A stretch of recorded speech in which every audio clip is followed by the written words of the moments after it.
Hello, everyone. Welcome to PolkaWorld Interview. This is Kristen. In this episode, we're going to talk about the automation in Polkadot ecosystem. Oak is building a automation blockchain for DeFi and recurring payment across protocols. So it's very honored for us to have the founder of Oak Network to be here with us today to dive deeper into how the automation going to change the future of Web3. In Oak Network, a trigger can start an action. What's the trigger for you to start Oak Network?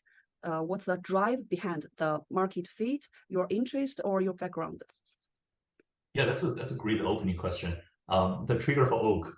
So basically, first, what is Oak, right? So Oak is a layer one for on-chain automation. We sell automation as a service to other chains. Out-of-the-box functionalities such as recurring payments, auto compound, stop-loss trade, and even automated NFT strategy. It is 10 times cheaper and easier for other chains to leverage our automation services than to build it themselves. So why did we came up with the idea of Oak? So we're not the only one who had the idea. Actually, there are people building automation services on Ethereum, but our unique solution is at a chain level, which means more secure and more efficient for other chains to leverage.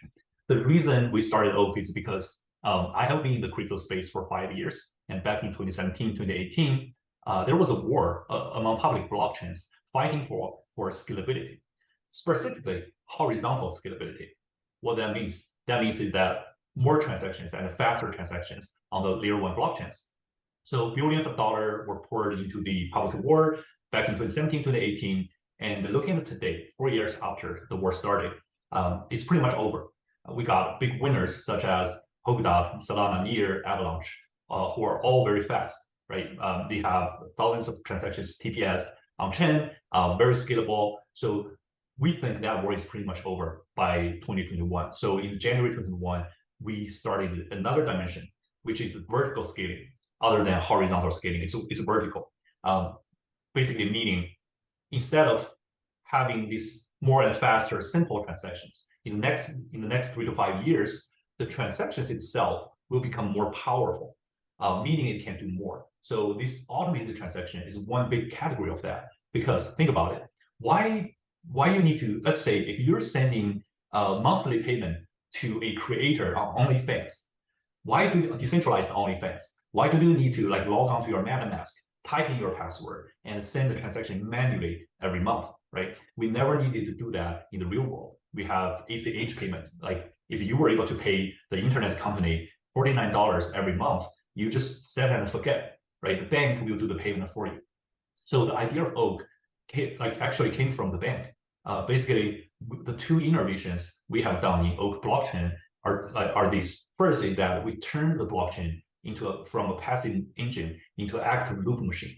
So you don't need to spin the blockchain to get it to work. Now you set up your automation job, and every block, the blockchain will does it work itself. So every block, the blockchain will look through your condition of your task and trigger them if the condition permits. And the second point is to enable the ACH pool function that I just mentioned, paying internet company $49 every month. So end of the month, you set up the recurring payment job. End of the month, the blockchain will pool the money, $49 from your account because you have authorized that in the first place, like a month ago. So all the things are verifiable on blockchain. We just build the efficient data storage to make it happen on our blockchain. So that's the basic of Oak. It's a lot of technical stuff. Yeah. Let me go back to a very high level. So I have been a software engineer. I started from Microsoft. I spent 4.5 years there building very large, complex distributed system, backend system for Microsoft Exchange, which had 400 million data active user back in 2014 to 2016. So I have seen how the backend system evolved over the years, right? And starting from 2017, I have been building the crypto space, Ethereum smart contracts, and I have built a gaming dApp on EOS. That is EOS blockchain, which ranked and my gaming dApp ranked among top 10 in daily volume throughout 2019. So after building so many smart contracts, I realized that the reason there's no recurring payment for blockchain is the limitation of the very low level, the foundation of Ethereum data structure. So basically, Ethereum doesn't allow you to build more powerful transactions because it was built in 2014 and it hasn't upgraded for many times. Very simple example. Why do we choose to build on Polkadot? Because Polkadot has Kevin Wu, the writer of Ethereum Yellow Paper, is the founder of Polkadot, and he understands the problem of the blockchain deeply, and he proposed many innovative solutions. One of them is the batch transaction. So think about it. On Ethereum, if you can never sign once and send multiple transactions, right? Let's say you want to sign once and trigger 4 transactions. What people need to do on Ethereum is that, we need to build an Ethereum smart contract so we can bundle the 4 transactions into one, right? First, it's costly. Second, it's not secure. And third, it's not scalable. Because you got to have like Ethereum smart contract programming language to be able to build a secure smart contract solution just to bundle the transactions into one, right? But Polkadot is out of the box. So the infrastructure, the foundation of the blockchain technology are built into the Polkadot. That's why we choose it. That's just one very simple example. The other reason we choose it is because of the XCM, the most secure cross-chain message in blockchain so far. Okay. Just period. That's the most secure cross-chain message. I'll mention that later. But yeah, we chose Polkadot January 2021. We started to build this project, and it's just the foundation is almost ready. We think it's our time. It's a time for us to build a more powerful transactions. We mentioned the batch transaction, and this automated transaction is more advanced than batch transaction because it includes the batch transaction with automation. So yeah, we think the foundation is there, and it's our time to build a very innovative solution to solve many simple problems in blockchain space. For example, I have a few fund manager friends whose job is to get up in the morning and log on to the MetaMask to manual compound on their staking reward, because they're managing like $10 million of staking money, right? So by having manual compound every morning, they earn 10% to 15% more APY, higher APY every year, right? So they get up in the morning, they do the manual compound, they do that every day. That is not secure, because if you do something wrong, or let's say your website is hacked, one day you could lose all of your funds, right? And also it's a hassle for the asset owner to delegate the access to those fund managers, because if you own $10 million, you have to trust the fund manager to manage it properly, right? So what we propose, the solution we're building, is to get rid of all the problems. We say, okay, you're the asset owner, right? You don't need to trust anybody else to do the compound. We build an automation auto compound feature for you to allow you to auto compound every day with one click. So 365 days per year. You don't need to do it like 365 times. You just do one click to set up the automation, and the product will auto compound for you in the most secure way. So you can earn 10% to 15% higher APY on your staking product. As you were mentioned, that the foundation is very important. In the very beginning, that DeFi starts on the Ethereum, and there's a lot of DeFi applications. And for the automation, the centralized exchanges already done them very well, and you can set the limited order and etc. So what's your opinion that because you already mentioned that the limitation of foundation is a problem. So that is the reason that it is hard for the automation be deployed on the decentralized exchange. So yeah, that's the foundation is definitely a limitation. And many people say this, that DeFi is going to replace centralized finance. I don't think so. I think because the efficiency and speed of centralized finance, it can still provide the best user experience to retail investors, right? Even institutional investors. The advantage of decentralized finance is the security and the ownership. As I said, so for example, one big use case of our automation is actually to work with those institutional platforms, because they already have these. Let's use one product example, the portfolio auto balance product, right? You trust the platform to manage the asset for you. So our goal is to go to them. Okay, you already have users, and you already have user experience. but let's provide an alternative way for user to manage their asset. You still auto balance users' asset for them. You're still charging 2% fee. That fee is charged by you, not by our blockchain. But we provide you with a non-custodial way of doing that. Right now, everybody is custodial. We provide a non-custodial way. We don't know what's the percentage of the user will convert from the custodial to non-custodial. Let's say half. But there's definitely a need because of the security. By managing users' assets in a non-custodial way, you actually don't need a user to deposit their asset into your platform. So the user, all they need to do is to sign the transaction to say, I want to copy the fund manager's rebalance move. If this trader is really good at rebalancing portfolio, I just want to copy his move. The asset is still in my wallet. Whenever he rebalance, I rebalance in the same proportion.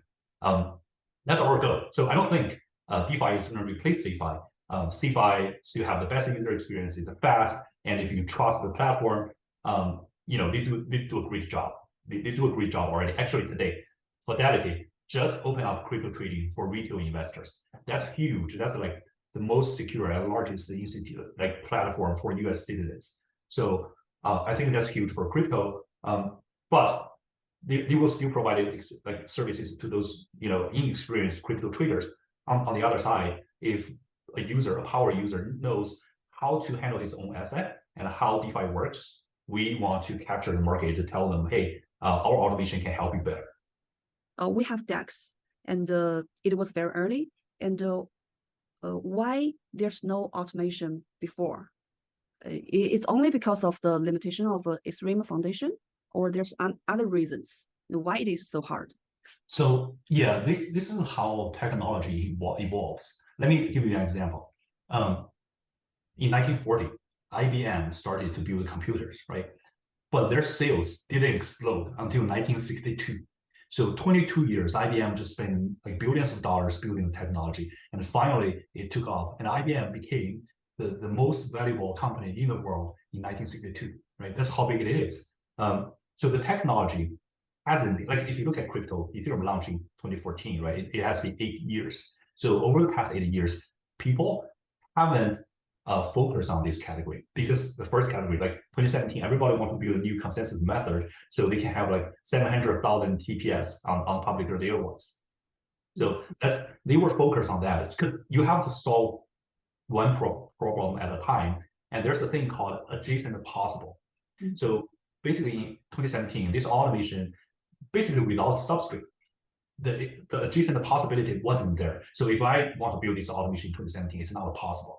But today it is possible. Also today, the speed problem is already solved. So I think this is right timing, because for the next 3 to 5 years, people will be looking, what's the next big problem to solve? And this is one of that.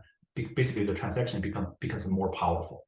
So we're building a more powerful transaction with a much more complex data structure, which Ethereum doesn't have. Okay. Firstly, it is because we have to have the step one, then have the step. Exactly. And the second is about the foundation, and the foundation have to capable of supporting all the automation functions. And another question is that because automation is evolving, and the DEX user experience is going to be better and better, and so DEX have more advantages. They are decentralized, they are user friendly, and yes, as you said, maybe the decentralized exchange and the centralized exchange will coexist, but users will have the priority, who they want to use more. It's more like we have the online shopping, but people still like to go offline.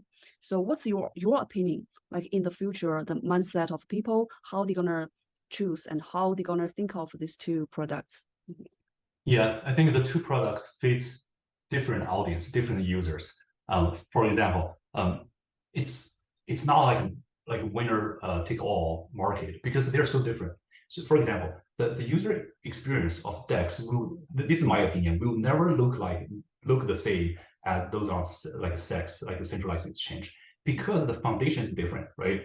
The middle layer is different, and the top layer is also different. You cannot build same building at a different foundation, right? So that's my belief. Like they will look not very different. They will look different, and they fit for different users' need. It's like you like Birkin bags, right? But somebody else like some other bags. Like you are different people. You're a different group, maybe demography, geographically located, but they're different users. I don't know what's the percentage like in terms of the total number of users, but I think they will look different and they fit different needs. And recently, automation is adopted in DeFi, in payment, and what do you think is gonna influence the future of Web3? So if the mass adoption of automation happens, it will benefits the crypto world a lot. For example, one great product I really want to build is decentralized OnlyFans, because if you think about it, OnlyFans is basically it's a platform of a creator and subscribers, right? If you get rid of the man in the middle of the platform and you redistribute the revenues back to the community, it will actually benefit both sides, the creator and the subscribers. And all they need is a automated payment system to make sure the creator get paid end of the month. Right, so our ecosystem actually can power that, and I think that will be huge because creators make more money and subscribers pays a little bit less money, and everybody will be happy. And any consideration of introducing automation to NFT? And yeah, actually, our community member have been wanting this. They want automated buy strategy. So, for example, if you like this for your favorite artist, you just want to buy his newly minted NFT before they hit the market. Right? If you like this, you think he or she gets a huge potential, you can say, oh, I want to buy every NFT or every other NFT that he newly minted. And people can flip it for money or maybe keep it. But our community member wants it. So that's actually on our roadmap to enable this automated auto buy strategy for NFTs. Auto buying. Yeah. And it's a good experimentation. Could you highlight some best practice or use cases of Oak automation contracts? Yeah. So as you said, as you saw, what this cross-chain automation product does is that to help other chains with their auto compound pools. So currently, our time automation is deployed and tested, and then the next step we will have price automation, and we're working with Aster on that, Aster network and Shida network. And the last stage is a smart contract state change automation. That would be more powerful. For example, you can listen to the events at a smart contract, and when that event happens, you can choose to do something, right? With this partnership, we already established the pipeline of building partnership with other projects. For example, Aster is the current one, and Moonbeam is the next one.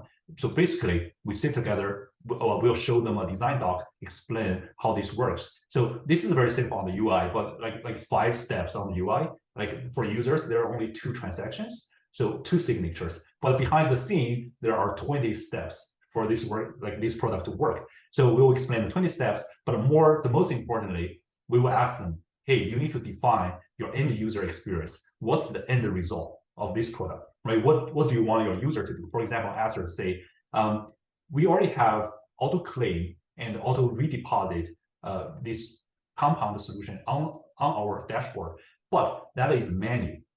So on Aster, you can get up in the morning and you click on the compound button, just one click, you do claim and redeposit for that restaking, right?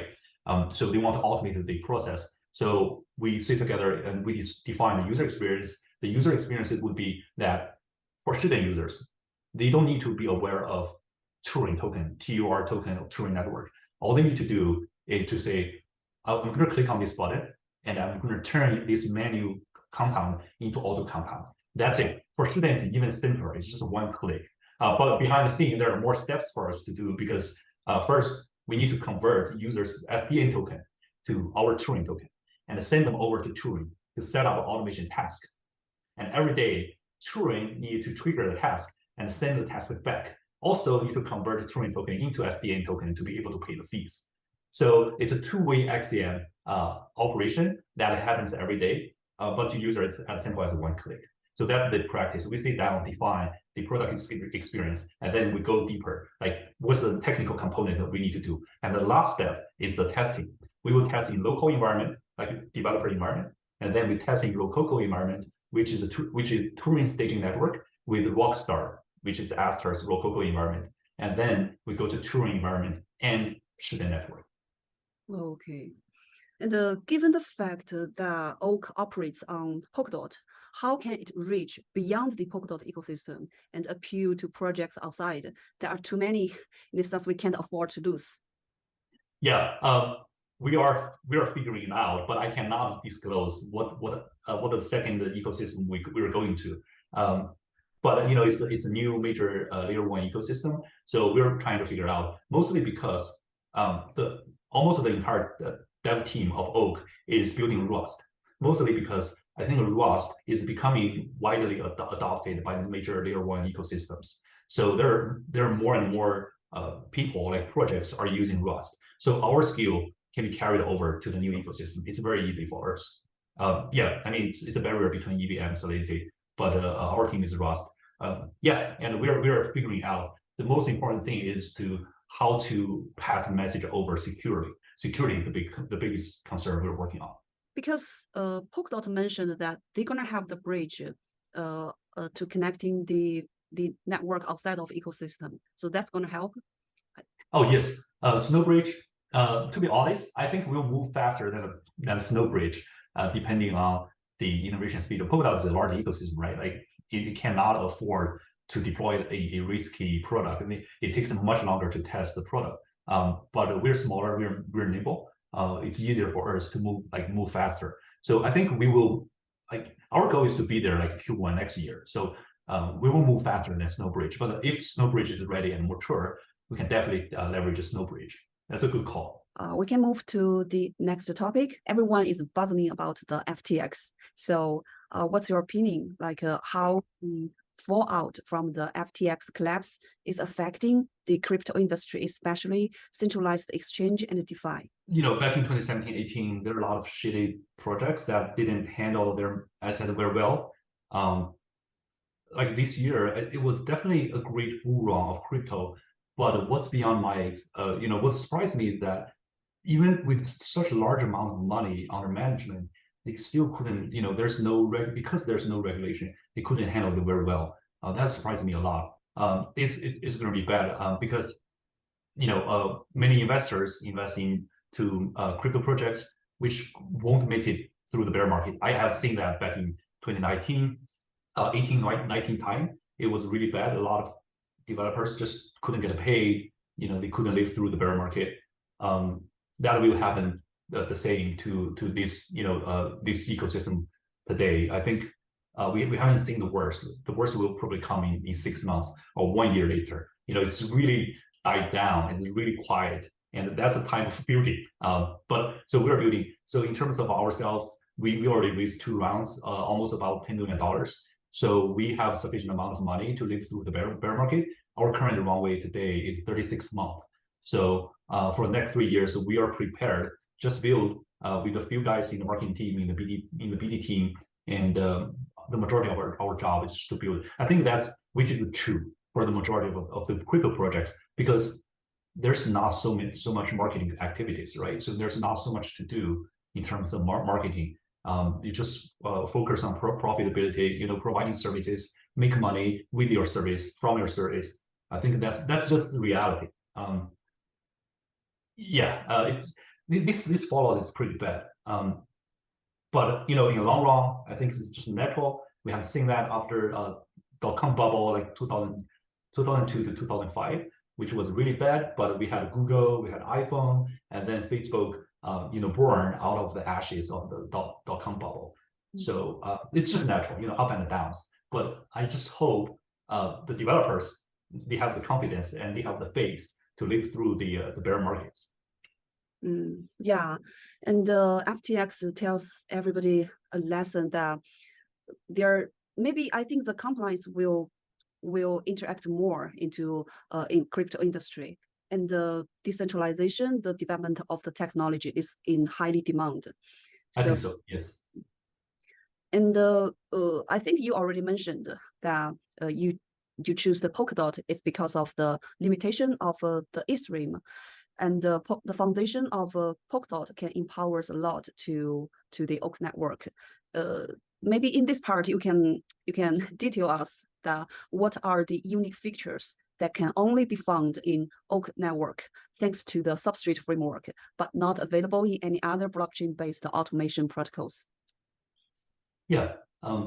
First of all, I want to say that, as I mentioned, Polkadot has the best technology, and Gavin Wood stepping down from the CEO actually is the best thing for Polkadot because he can focus on building instead of spending his time on the daily mundane of operations. So, and our team just met him. We just took a picture at Lisbon Sub-Zero yesterday. So he's happy. He's back to building. So a few things we have leveraged. For example, the governance, the on-chain governance is on-chain DAO comes out of the box, right? And the staking out of the box. So we build a parachain. We don't need to touch all of those. The consensus, staking, governance, we get them from day one. And today, if we want to do anything to the chain, we have to go through the governance. Like there's no admin rights. There's no stew. The chain is not run by our own team. Like our team only run 3 nodes, collector nodes, out of 25. So the 25 nodes are being run by collectors all over the world. So those are great. Like they come out of the box.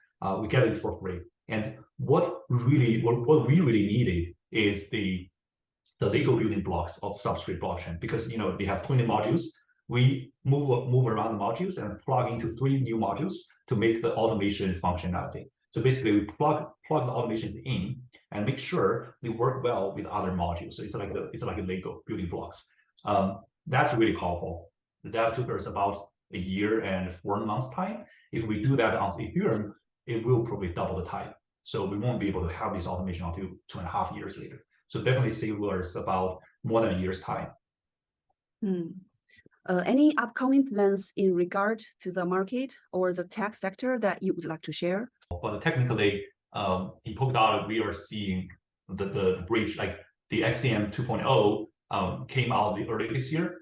And what's really exciting is USDC. Like Circle is deploying USDC onto multiple ecosystems, including Polkadot. So Circle will land on Polkadot January 2023. That's in their announcement. Also, other ecosystem. And I think if Circle is doing this cross-chain transfer, for example, you get USDC on Polkadot, you can cash it out anytime because Circle is deployed right there, like right to the Polkadot ecosystem. So I think that will change a lot of cross-chain projects. Like it can kill a lot of cross-chain projects because all you need to do is to get USDC and cash out and deploy to another chain. So I think that's very exciting also because we're building this payroll system with the USDC in Polkadot, so we can serve all the developers in the Polkadot ecosystem. So if you're a developer working with the project, you get paid on-chain automatically every month, and you can cash out the USDC anytime you want. So that's very powerful, and I'm very excited about that. And how can ordinary users get themselves involved in building the Oak network? Yeah, if you're a developer, we have very good documentation. So for developers, if you're interested, we have grant programs. We can give you free QR token for you to build the applications on top. Check out our docs, docs.oak.tech, technology tech. So check out our documentation website. You'll find the way to get started. We have a get started user guide for you, just to spin up something and just build it with Rust. Okay. As our interview drawing to the end, anything you would like to add or remark? I think that's pretty good. Our team is at Sub-Zero Lisbon, the big developer conference, and we just demo the Mangata video to the audience, to Polkadot people and the developers in Europe. And the current plan for us is to keep building partnership with other projects. So if there's any projects interested in building automation with us, feel free to reach out. So basically, we have this design doc. We'll show you what the process will look like, and we can sit down, define the user experience, and we'll go from there. And so far, so good on my side. Thanks. Many great questions. Thanks, Kristen.